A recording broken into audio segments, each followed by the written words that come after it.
We continue now with the final part of our exclusive interview with Matt Manweller, a Central Washington University professor and a Washington State representative who has been placed on paid leave amid accusations of inappropriate conduct. Do you deny any wrongdoing?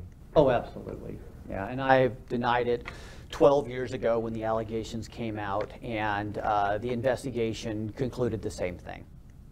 Now, with all of the accusations against people of prominence, I mean, citing Senator Al Franken, for example, we're seeing all these stories about individuals coming forth with accusations of sexual misconduct against people of prominence.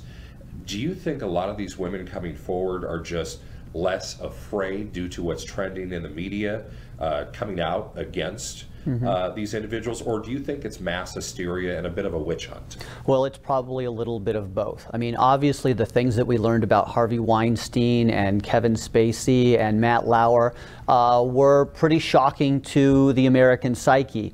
On the other hand, there does seem to be kind of a mob mentality that is building a frenzied, no due process, you're guilty by accusation type of Me Too phenomenon, which I think is always damaging to a country, whether it had been McCarthyism or the Salem witch trials or any type of this mob mentality. It always ends poorly, and I think we just need to slow down, take a deep breath, and say, we're a nation of laws, we're a nation of due process, and let's not act like a mob. You've acknowledged it a couple of times already. Do you think there's some sort of hidden agenda against you? I don't think there's a hidden agenda against me. I just think that academia right now is a very hostile place for conservatives and Republicans.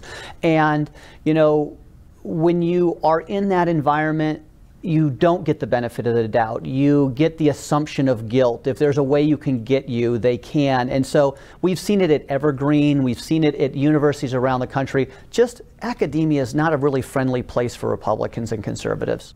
Cite an example of which, an instance you've had to deal with where a situation was blown way out of proportion. Well, here's a good one. I had a reporter from the West Side call me the other day and said, Matt, I just read a comment on Facebook that says that in 2005 you had complimented her voice. And at the time I didn't recognize the name. It turns out she had been married. I went and looked at the Facebook comment, and sure enough, I did know the student. She had been in my class over a decade ago. But here I am. I have a reporter calling me saying, in 2005, did you once compliment a student's voice?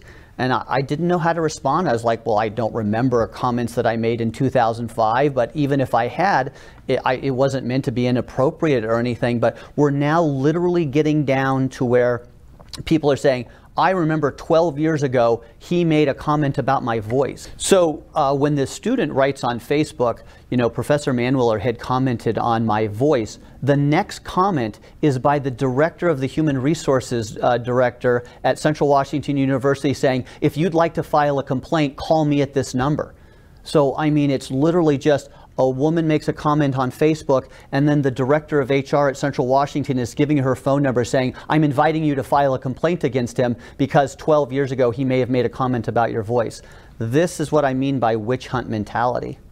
Would you tell a male student he had a nice voice? Well, sure. In fact, I almost did to you. I was like, you have this deep baritone voice. I was like, you have the voice to be a sportscaster or something, right? But, you know, it's these things that I would do for anyone, you know. Going back to the Olympia example, I would walk a male to his car in Olympia. It was a safety thing. You know, it's just, I think we're just pulling these little pieces out of context and going way too far.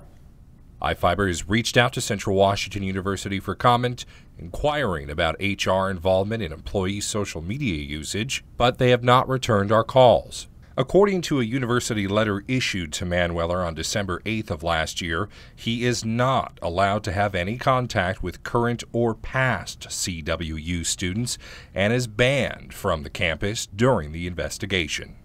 Talk about your relationship with your employer, Central Washington University.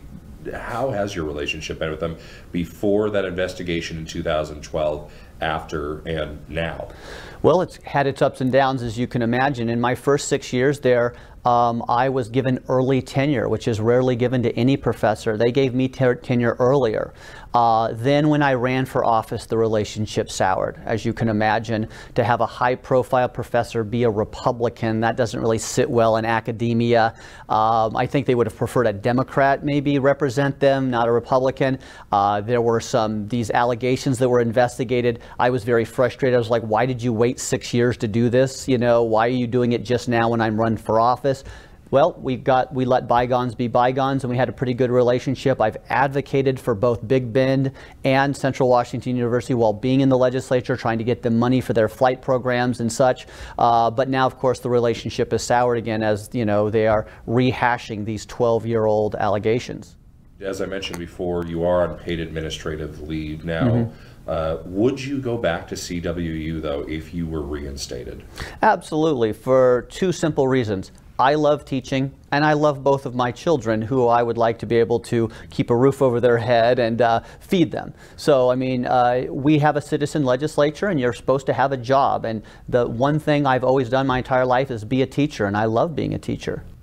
As we came to the conclusion of our interview, we asked one remaining question. What does the future hold for the Central Professor and Washington State lawmaker? There's a part of me that would like to take the easy way out. I'm human. Maybe resign, move, start my life over. But there's also a part of me that wants to stand up to the mob. I want to be that guy that says, you know what?